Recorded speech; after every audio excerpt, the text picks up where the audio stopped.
फिक्र में आज भी सबसे पहले जिक्र किसानों का। देश की सर्वोच्च अदालत ने आज केंद्र सरकार द्वारा बनाए गए तीनों कृषि कानूनों के लागू होने पर रोक लगा दी और इस मामले में 4 सदस्यीय समिति का गठन, जिसे कमेटी कहा जा रहा है, का आदेश दे दिया है। यानी सुप्रीम कोर्ट के इस आदेश के साथ ही अगले आदेश तक तीनों कृषि कानून लागू नहीं हो पाएंगे। सबसे पहले आपको वो 5 बड़ी बातें बता दें जो आज सुप्रीम कोर्ट ने कही। पहली बड़ी बात, तीनों कृषि कानूनों के अमल पर फिलहाल रोक लगी रही। दूसरी बड़ी बात, 4 सदस्यीय कमेटी कृषि कानूनों को परखेगी। तीसरी बड़ी बात यह कि अब किसान संगठन कमेटी से बातचीत करें। अगर आंदोलन में प्रतिबंधित संगठन शामिल हैं तो सुप्रीम कोर्ट को ऐसे संगठनों की जानकारी दी जाए। और 5वीं बड़ी बात, कानून तोड़ने वालों पर पुलिस एक्शन ले।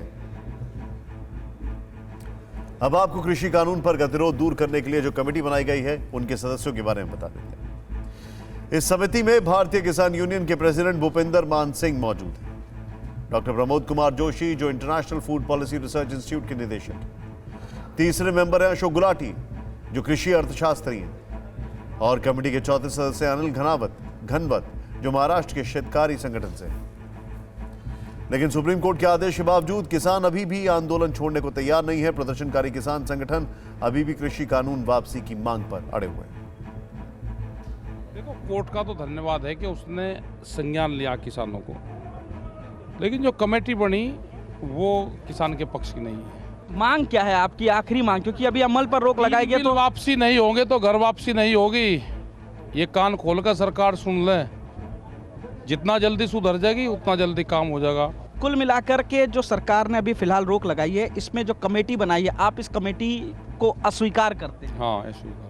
आगे की क्या रणनीति रहेगी? फिलहाल आंदोलन शांतिपूर्ण रहेगा, चलता रहेगा। सुप्रीम कोर्ट के फैसले के बाद अब बड़ा सवाल यह है कि क्या किसान संगठन इस कमेटी के सामने पेश होंगे, क्योंकि किसान संगठनों की ओर से साफ कर दिया गया है कि कृषि कानून पर रोक का स्वागत है, लेकिन हम किसी कमेटी के सामने पेश नहीं होंगे। मतलब यह कि प्रदर्शनकारी किसानों ने पहले से ही मन बना लिया कि वो आंदोलन को खत्म करना नहीं चाहते हैं। आगे हम इसका विश्लेषण करेंगे, लेकिन पहले देख लेते हैं कि आज सुप्रीम कोर्ट में सुनवाई के दौरान किस किस ने क्या दलील दी और शीर्ष अदालत ने क्या क्या टिप्पणी दी। आज दोपहर 12:30 बजे सुप्रीम कोर्ट में इस मामले की सुनवाई शुरू हुई। सबसे पहले राज्यकर्ता के वकील एमएल शर्मा ने कहा कि किसानों को यह डर है कि उनकी जमीन बेच दी जाएगी। किसान अभी भी तीनों कानूनों को रद्द करने की मांग पर अड़े।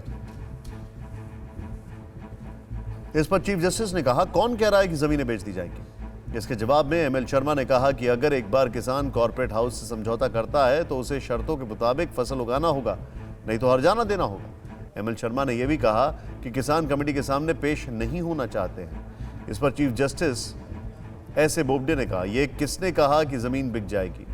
किसी भी किसान की जमीन नहीं बिकेगी। सीजीआई ने आगे कहा, कमेटी हम अपने लिए बना रहे हैं, किसी को खुश करने के लिए नहीं।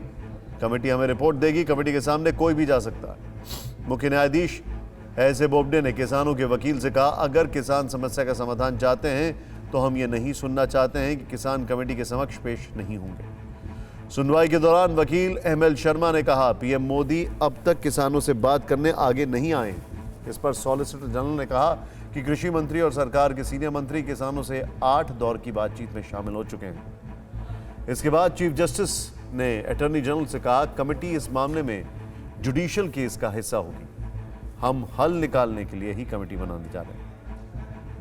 हाँ, देखिए, ये किसानों की जीत है, किसानों की जीत है। माननीय सर्वोच्च न्यायालय सुप्रीम कोर्ट ने जो हम लोगों की पिटीशन थी सुप्रीम कोर्ट में, इन कानूनों के खिलाफ ये कानून लागू नहीं होने चाहिए, उन कानूनों को लागू न करने के लिए सुप्रीम कोर्ट ने आज स्टे कर दिया है और कमेटी गठित करने के लिए हमने कुछ नाम सुझाए थे, उनके नाम पर विचार करके आगे कमेटी गठित किया। और भारतीय किसानों के जितने किसानों के संगठन है, ऑर्गेनाइजेशन है, उन सब के अध्यक्ष को उस कमेटी में रखा जाए। हमने कहा विज्ञान भवन बहुत बड़ा है, उसमें कमेटी जब भी बुलाई जाए, मीटिंग हो तो उनके अध्यक्षों को बुलाया जाए और उसके साथ अगर लीगल रिप्रेजेंटेटिव की जरूरत है उनके एडवोकेट को बुलाया जाए, जिससे आगे सारी प्रोसीडिंग हो सके। न्यूज़ टॉप 9 रोज सुबह 7 बजे और शाम 7 बजे सिर्फ TV9 भारतवर्ष पर।